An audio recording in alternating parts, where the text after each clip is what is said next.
Girls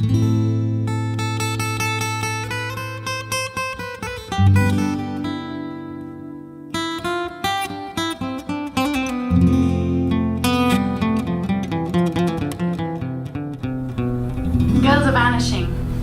That's a sad fact in India. The Vanishing Girls website says that there are 19 million girls missing.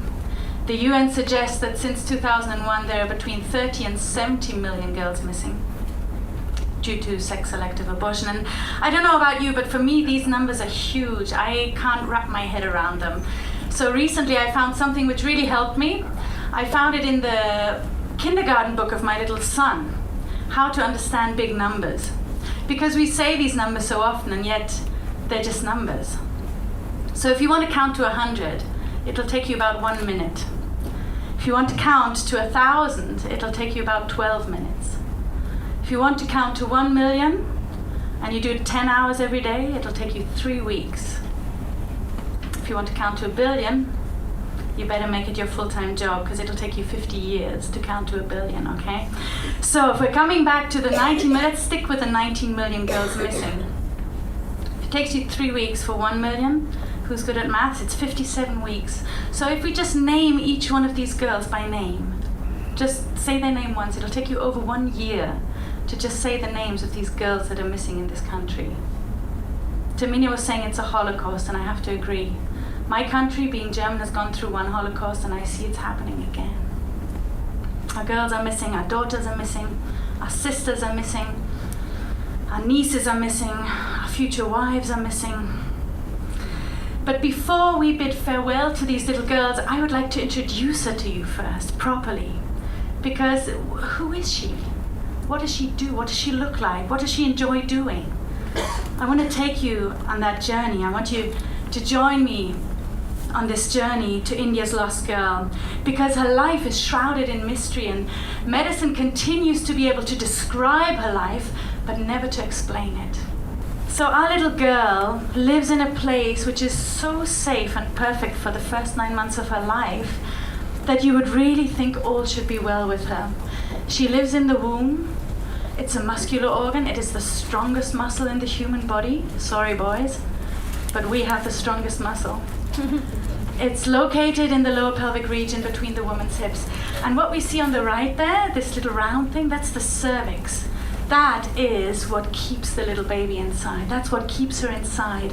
It is so tightly closed, it's at the bottom of the womb, it's so tightly closed that during birth, it takes lots of hours of painful contractions to open this cervix so that the baby actually can come out. So that is what keeps her inside. As you can see, I've given her a name, Amukta. Why? Because I think, first of all, she believes she deserves a name, and secondly, the name means can't be touched, and it also means precious. And I think that's what India's girl is. She is precious, and she should not be touched. When you hold a newborn baby girl in your arms, she's come to the end of a 9-month journey. She can already taste, she can hear, she can smell, she can touch, she can learn. And even though many believe that her life begins at birth, we know that her journey started many months before. Her life started many months before. She's completed the most dramatic 9 months. In 38 weeks, 266 days, she has grown from a single cell to trillions. Don't try to counter that, okay? That would be the last thing that you do. But seriously, she's grown from a single cell to trillions, miraculously organized into an incredible little girl. And during her time in the womb, she will smile, she will dance, she will play games, she will recognize her mother's and her father's voice, she will dream, she will swim, she will even accumulate memories from inside the womb. The mother provides shelter and sustenance, that's all. The mother provides shelter and sustenance. But the real star of the show, that's our little girl. She's building, she's growing into a person according to a divine set of plans, which are laid down at the moment of conception. Let me take you to where it all began. Amukta's life begins when the ovum of the mother and the sperm of the father come together. The ovum is the largest cell in the human body. And of course it carries half of the genetical information of little Amukta. The sperm, ironically, is the smallest cell in the human body. The ovum is 90,000 times larger than the sperm. And then you have, at the moment of conception, about 20 crore sperm, 200 billion sperm swimming up through the uterus into the fallopian tube, trying to find that ovum. And the first sperm to actually penetrate the outer core goes inside. The ovum is locked. For anybody else, there's no prize for the second, only for the winner. And then, of course, that magical moment happens where the ovum and the sperm, the genetical information becomes one. The two cells become one cell, and a new person is formed. And at this moment of conception, when the genetical information from mother and father come together, all the characteristics about Amukta will be determined. It's clear that she's going to be a girl at that time. It's clear that she'll have these beautiful shaped eyes, that her hair will be a little bit wavy, the shape of her nose, how fast her heart will beat, how fast her hair will grow, the shape of her fingernails. At this moment of conception, everything is already determined. I don't know how it is in North India. I know in South India the people like fair skin. Does Fair and Lovely sell here in Delhi? Yes, oh, okay. See, I thought you guys are all fairer than the ones down in Coimbatore. But anyway, at the moment of conception, Amukta's skin color is determined. You can save the money. You guys are beautiful. I love your skin colors. Okay, so this is a unique moment when Amukta's life, the building plan, the set of plan is already laid out. And she just has to have shelter and sustenance from mummy so that she can grow and finally finish growing at the time of puberty. When she's only 24 hours old, she'll start sending a message to her mummy. She'll send a hormonal message, HCG is the hormone that she'll send into her mother's bloodstream, which basically tells her mother, whoa, something's changing. There's a person inside me now. I have lots of structures and things happen in her body to make it possible for Amukta to nestle into her womb and to grow there well. And now you might be saying, well, this is really strange because within 24 hours, I mean, she's only like the size of a dot on a piece of paper. How can she already produce a hormone? How can she already do something that changes the body structure of a mother? She's so tiny, she can't do anything yet. It's just a cell. Well, in order to understand how amazing Amukta is from the very beginning, we can't yet from the outside see how beautiful, how amazing she is. So I want to take you inside the cell to see what is inside. We know that every human cell contains 23 pairs of chromosomes. There you go. That's the little strings of information. On these chromosomes, each chromosome, there are approximately 1 lakh genes, and they consist of DNA. Okay? So this DNA, if we take that as a molecular alphabet, let's just say this DNA is like an alphabet that writes out, that describes Amukta, how her organs will function, how they will work together, what she will look like. If we take this DNA as an alphabet, and we come back to the question, how can she, consisting only of a few cells, already communicate? I want to show you how much information is inside this little tiny child, okay? The information, the DNA information that is inside Amukta, or this little baby, when it's only 1 cell old, 1 day old, if I were to write this information on pages, it would fill 15,25,000 pages of DNA information. That's another big number you don't want to count to. If I would say then how many words it would be 137 crore, 36,25,000 words.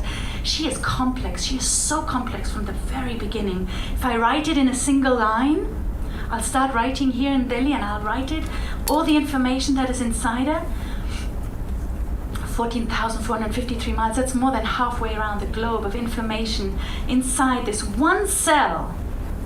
The building instruction inside the one cell. If I read it, it'll take me 37 years to read the information that is inside our little girl here on day 1. She is so complex. She's a little miracle taking place, okay? So sending out a little hormonal message to a mother, that's easy. She could do much more. She is so filled with amazing things. Conception does not take place inside the womb. Conception takes place inside the fallopian tubes. Another mystery, how do the sperm know where to go? Medicine cannot answer that for you. Some think recent research suggests that there are odoreceptors in the sperms, the same kind of cells that we find in the nose. So they're thinking, well, maybe the sperms can smell some chemicals that come from the ovum. Medicine can describe, but it cannot explain. There are mysteries upon mysteries of this, okay? So, but coming back to this, conception does not take place in the womb, it takes place in the fallopian tube. So here we have the ovum meeting the sperm, and then what happens? The little girl starts traveling slowly, and while it starts traveling, it starts dividing. 1 cell to 2 cells to 4 cells to 8 and so on. Around the 7th day, she reaches the uterus. She finds a really nice soft space, soft blood vessels of the mother, and links itself to them. She's now called an embryo. Before she was called a zygote, then she was called a blastocyst, embryo. Later she will be called a fetus. After that she will be called a newborn, an infant, a toddler. These are titles. These are titles to describe a human being. Okay? It's Amukta all the way, or whatever name you want to give her. So don't be misled by these titles to think that this is not a human being that we're talking about, okay?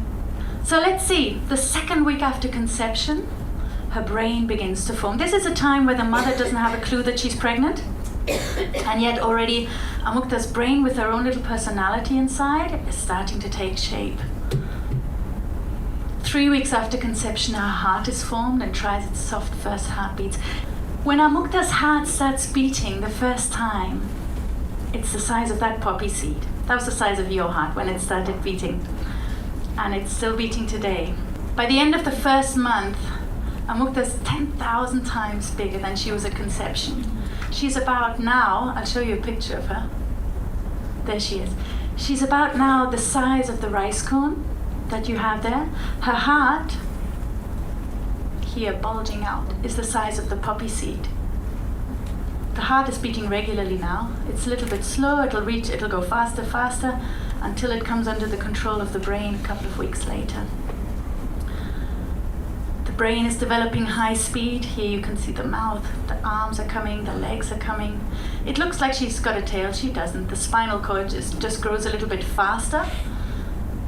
Just like the head is a little bit larger now than in proportion to the rest of the body. The kidneys are getting ready to produce drops of sterile urine. Just imagine that. She's the size of a rice cone. Arms and legs are developing. Ears, nose, mouth, everything is beginning to show. You might think this looks really strange, but that's what a human being looks like at this age. That's what you looked like in the good old days. Let's look at the 2nd month. The 2nd month is the highest speed growth month. In fact, if the baby would continue to grow for the rest of the pregnancy as fast as it does in the 2nd month, it would be born weighing 14 tons. That's 2 overweight elephants. You don't want to give birth to that. So thank God that she slows down in her growth. So 7 weeks after conception, every organ that Amukta will need for her future has been formed. Everything is there. It still needs to develop. It still needs to mature, but everything is already there. The bones are there. They're still very soft. The joints, very complicated. If you've ever tried to understand your shoulder and elbow and everything, how the joints work together, try and get your head around that. Everything is already there. Here's a picture of her hands, feet, toes, even the nails. Her eyes are open and have tiny little tear canals. The ears are formed and they even have earlobes. Could you guess what size she would have by now? She's the size of the cashew nut right now. So inside her mouth, the milk teeth are already in the gums, even though all of you who've had babies, you know that the teething time is often combined with a lot of crying at night, but they only come out when the children are, 7 months, 8 months, some even later. But even now at this stage, when she's just the size of a cashew nut, her milk teeth are already waiting in the gums.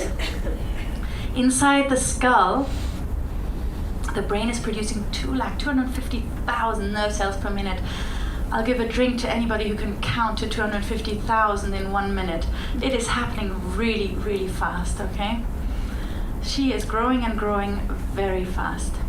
The arms have grown long enough and she's able to touch her face. She has her own little fingerprints. The 3rd month is the month where she does not rest. She is just having the time of her life. She is jumping, she doesn't sleep at all. Maybe she'll rest for 5 minutes. The rest of the time she'll be jumping, she'll be stretching, she'll be using the womb like a trampoline, going up and down, she'll be swimming. She likes the backward stroke.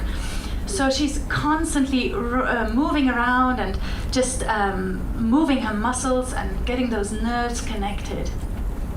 The mother doesn't feel anything of her yet because Amukta, as you can see, whoever's seen the models, the largest one would be about the size that she has in the 3rd month. So she doesn't feel her yet. She probably just feels sick all the time, but she doesn't feel the little one having, the party inside. She's practicing things. She's practicing things that she'll need outside the womb. She practices breathing. Obviously, she's in the amniotic fluid. There's not a lot of air to breathe, but she sucks in the amniotic fluid in order to strengthen her diaphragm, and then she presses it out. It means a lot of hiccups. They can have up to 100 hiccups per minute, but it's good for strengthening those muscles. She practices sucking her thumb. Even at this age, they already have a preference for left and right, depending on whether she's left-handed or right-handed. And of course she swallows the amniotic fluid and then goes through her blood into the kidneys and then passes out through the urine. Amukta's skin at this age is already very sensitive to touch. If you would touch her little foot, she would pull back her foot. This is a little 12-week-old baby. There's a true story I'd like to share with you about a doctor in the US called Dr. Bernard Nathanson. He passed away a couple of years ago, and he was an abortionist. He was proud to have performed over 10,000 abortions, among others his own daughter. But he once had a very striking situation that changed his thought pattern. What he did, he wanted to film an abortion. He wanted to film it so he could teach his students how to perform it better. So what he did, he filmed the ultrasound, and on the ultrasound it was an abortion on a little girl. She was 12 weeks old, she was this age, and you could see the instruments going inside. And then when the instrument touched her little foot, she backed off into the corner of the womb. And then of course the instrument went after her, and as soon as the instrument did what it has to do to perform the abortion, and just pulled out the first little leg, this little girl just started screaming. He finished the abortion, and then afterwards he went in for the editing. And what he saw on the screen, he was just shocked at what he saw. He went inside, and when he saw this little girl screaming, he just ran out of the room. And he returned and he finished the editing, but he never performed another abortion after that. In fact, this movie, it's called The Silent Scream, and if you want, you can look it up on YouTube. This film was shown to one of the hospital directors at a major hospital in Coimbatore, and it is a no-abortion hospital now because it's pretty impressive in the worst sense. So let's go on to the 4th month. The 4th month is nice for the mother because she can finally feel the baby. First little butterflies and then big kicks, karate kicks coming. This is a month where the nerves from the eyes are connected to the brain, so she can finally see, but you can see that the eyes are still closed. This will only open probably another month or so from now. But behind these closed eyelids, she's practicing, she's getting ready, so she's moving her eyes left, right, left, right, left, right, getting those muscles trained. She's getting ready for outside the womb. And what has been seen a couple of times on ultrasound at this age is that they like to play games, these little children, these little girls. So what they do is they want to grab something and practice their little muscles in their arms, but there's not a lot of things to play with in the womb. So what they find is the umbilical cord, so they'll grab the umbilical cord and they'll start squeezing it. problem, of course, being that that's the only oxygen supply. So you'll see on the ultrasound, you'll see the baby taking the umbilical cord, and then she'll squeeze it, and then the heart rate will go down, oxygen supply coming low, and she'll sort of get all drowsy, and then she'll let go, and then she'll jump around again, and then she'll take it again, and she'll press. And you know, they just do it over and over again. And those of you who have babies or who have nieces and nephews, children just like to play games again and again and again and again. So this is her. She's a little girl. She's playing games. She's dancing. In fact, there was this is a 30-week-old baby in the womb, probably the size of the baby that we have in Coimbatore at the moment, looking after her. But so there was an ultrasound done on a little 30-week-old girl, and they put music on outside, and inside the womb they could see the little girl going. Dancing. Why? Because it's a little baby. You know, it's not this miraculous moment at birth when suddenly it's a human being. You know, but these are little girls, little boys and girls. But obviously today we're talking about the little girls. I'm going to finish with 4 months. One, because of time. Secondly, because that's the age, 20 weeks until abortion is legal within India. The tragedy is amidst us, you know, and genocide, Holocaust, it's happening today. Termina said 7,000 girls today will not see the light of day because their parents have not understood the intrinsic value. They've been pressured by society, maybe.